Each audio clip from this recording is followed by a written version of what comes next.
Então, dentro do menu iniciar, um pouquinho mais abaixo agora, aqui, ó, nós vamos encontrar, vamos só mostrar para ti, ó, painel de controle. E quando tu clica aqui em painel de controle, é claro que tu vai acessar o painel de controle do Windows. Mas o interessante é que se tu clicar em dispositivos e impressoras, tu também vai acessar o painel de controle.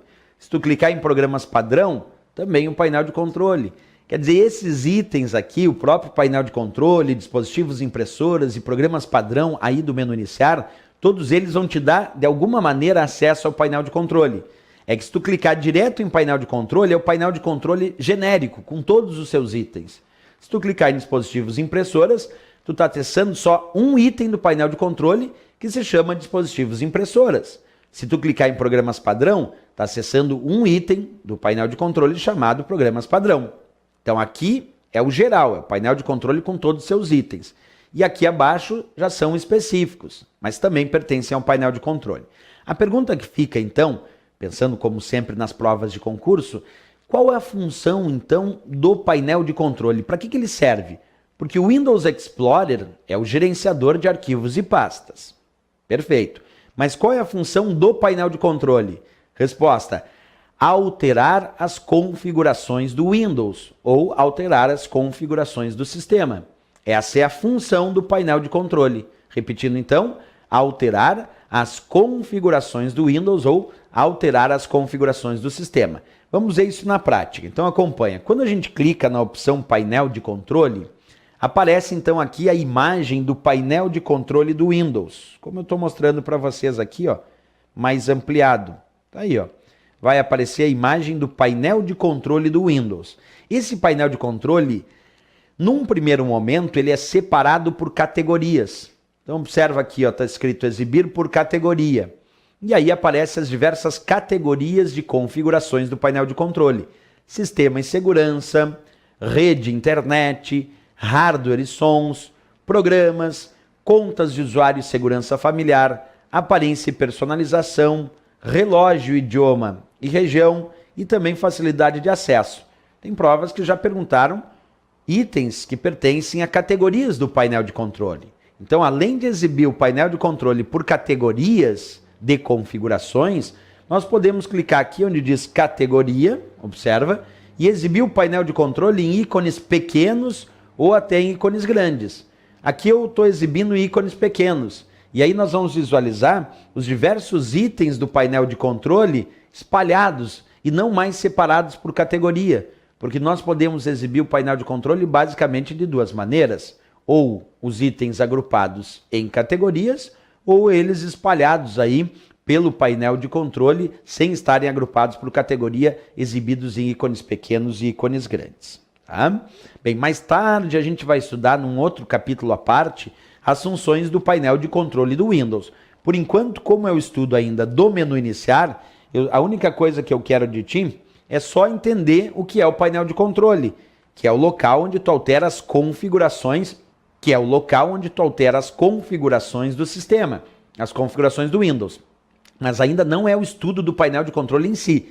Agora é o menu iniciar. Mais tarde, nas próximas aulas, nós vamos estudar bem aprofundadamente o painel de controle. Outra coisinha, então, só para matar a charadinha, quando a gente pensou em acessar painel de controle, tu percebeu que ele exibiu o painel de controle e as suas categorias, né? Perfeito. Só que agora, e se eu clicar em dispositivos e impressoras? Vai acessar a área do painel de controle para alterar as configurações de impressoras, permitindo adicionar um novo dispositivo, adicionar uma nova impressora, realizar a instalação do driver e o reconhecimento dessa impressora e desse dispositivo.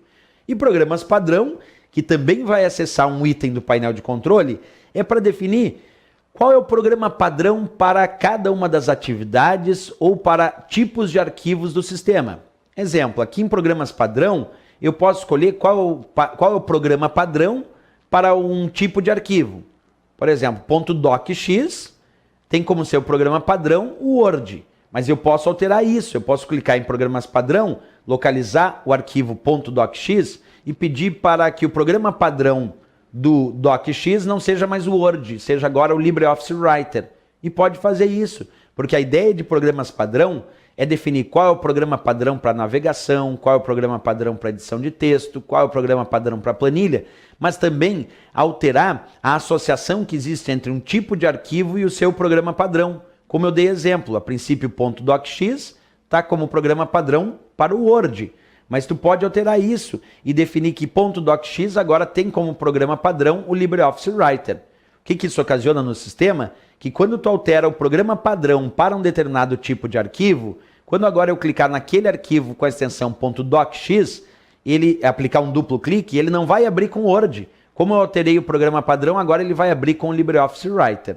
Então, programas padrão é justamente para isso, para alterar o programa padrão de um determinado programa, o programa padrão de um determinado tipo de arquivo, podendo alterar essa associação. E até definir o programa padrão para edição de texto, para planilha de cálculo, entre outras opções.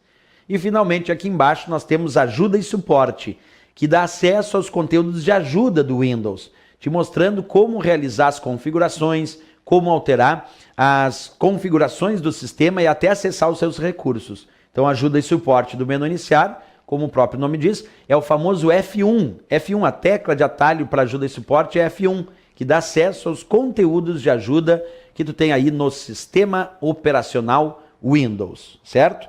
Bem, pessoal, na próxima aula a gente vai continuar estudando o menu iniciar. Ainda temos que falar aqui embaixo do botão de energia do menu iniciar, mas isso a gente vê na próxima aula, certo? Até a próxima aula, então, bons estudos!